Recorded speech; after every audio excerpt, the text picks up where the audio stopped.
বিভিন্ন পুজো প্যান্ডেলে যেমন খুশি সাজ দেখেছেন, পুজো প্যান্ডেলগুলিতে হয় ঠিক তাই হচ্ছে আমাদের রাজ্যে। তুমি পুলিশ হবা পুলিশ। ইডি সেজে প্রতারণার অভিযোগ, 14 দিনের ইডি হেফাজতে জিন্নার আলী। বাজার থেকে কোটি কোটি টাকা তুলেছেন জিন্নার আলী। নেপথ্যে বড় র‍্যাকেট কাজ করছে, আদালতে এমনটা দাবি করেছেন। কোটি কোটি টাকা প্রতারণা করে ভুয়ো কাস্টমস অফিসার গ্রেপ্তার। কাঁচরাপাড়া থেকে বাজেয়াপ্ত নীল বাতি লাগানো এক্সইউভি গাড়ি।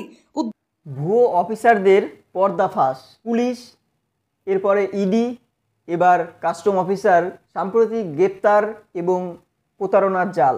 আপনি কি জানেন আপনার আশেপাশে ঘুরে বেড়াচ্ছে ভুয়ো সরকারি অফিসাররা? পুলিশ, ইডি, এবার কাস্টম অফিসারের নাম ব্যবহার করে চলছে কোটি কোটি টাকার প্রতারণা। সত্যি কথা বলতে কিভাবে আপনি নিজেকে সুরক্ষিত রাখবেন, এটাই আজকের সমাজে বিশাল বড় প্রশ্নের মুখে দাঁড় করিয়ে রেখেছে আমাদেরকে।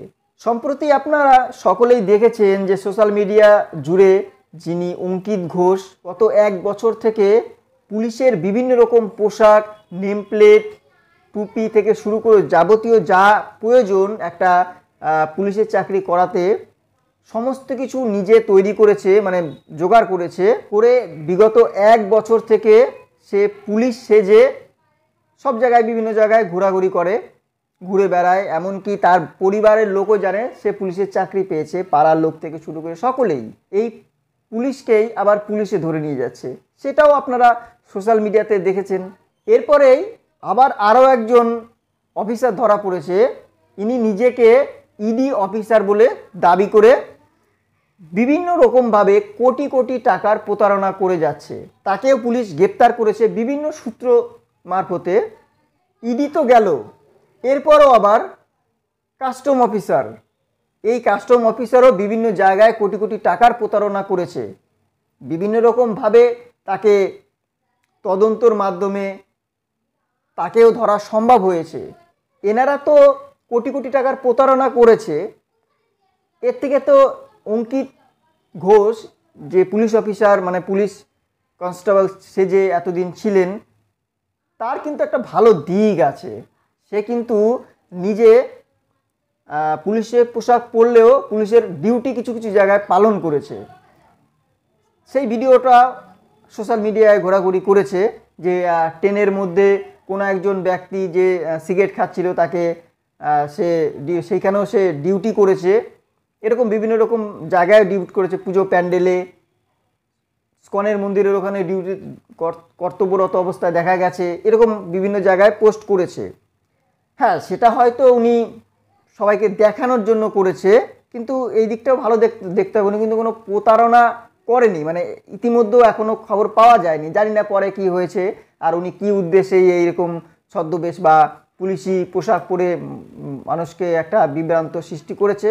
ওনার ভিতরে কি আছে সেটা এখনো জানা যায়নি। কিন্তু এর থেকেও মারাত্মক এরা করেছে, যারা নিজেকে ইডি আধিকারিক মানে সাজিয়ে একজন বালি ব্যবসায়ী, শুধু একজন নয়, এর আগে যেহেতু এখন ধরা পড়েছে তাই এখন দেখতে পাচ্ছি, এর আগেও বহু বড় বড় ব্যবসায়ী থেকে মানে ইডির রেড করব এরকম করে বিভিন্ন রকম ভয় দেখিয়ে তাদের থেকে কোটি কোটি টাকা প্রতারণা করেছে। শুধু ইডি নয়, শুধু ইডি কেন, এই যে কাস্টম অফিসার, ইনিও কোটি কোটি টাকার প্রতারণা করেছে। তারপরে বিভিন্ন মানুষকে চাকরি পাইয়ে দেওয়া, সেই সব বিভিন্ন বড় বড় অনৈতিক কাজগুলো এনারা করেছে। তো সেই দিক থেকে দেখতে গেলে অঙ্কিত ঘোষ যিনি পুলিশ অফিসার সেজেছে, এটা কিন্তু তাও অনেকটা উনি ডিউটি পালন করেছে। হয়তো ওনার ছোটোবেলা থেকে পুলিশ হওয়ার স্বপ্ন ছিল, একবার পরীক্ষাও দিয়েছে, সেখানে উত্তীর্ণ হতে পারেনি।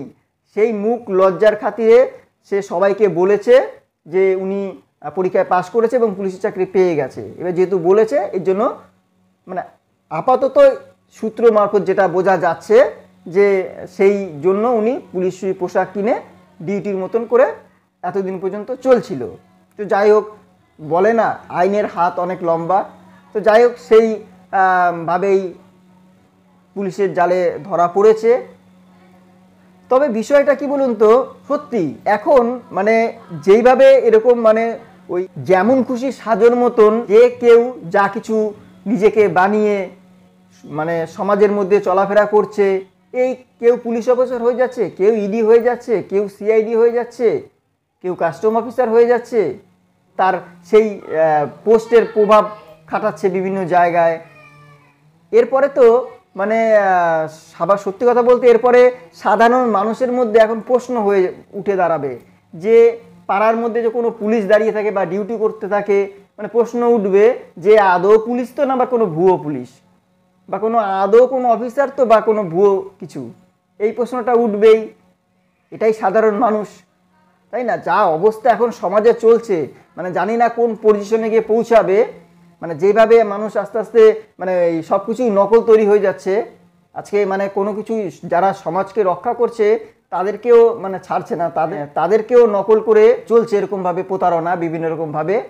আর তাছাড়া তো সাইবার ক্রাইম তো রয়েছেই, বিভিন্ন রকম বড় বড় অফিসার এবং বড় বড় গোয়েন্দা দপ্তরের নাম করে ফোন করছে, ফোন কলে তো প্রতারণা আছেই।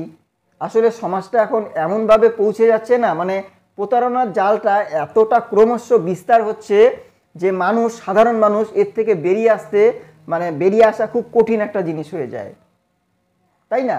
যাক, এটা সম্পূর্ণ আমার নিজের মতামত আমি আপনাদের শেয়ার করলাম। ভিডিওটি আপনাদের কেমন লেগেছে অবশ্যই কিন্তু আপনাদের মূল্যবান মতামত আমার কমেন্ট বক্সে জানাবেন। ভালো লাগলে একটি লাইক করে দেবেন, শেয়ার করে দেবেন। আর আমার চ্যানেলে নতুন হয়ে থাকলে অবশ্যই আমার চ্যানেলটি সাবস্ক্রাইব করে পাশের বেল আইকনটি প্রেস করে রাখবেন। আজকের মতন বিদায় নিচ্ছি, এখানেই দেখা হচ্ছে নেক্সট ভিডিওতে। ততক্ষণ সকলে ভালো থাকবেন, সুস্থ থাকবেন। ধন্যবাদ, টাটা, জয় হিন্দ।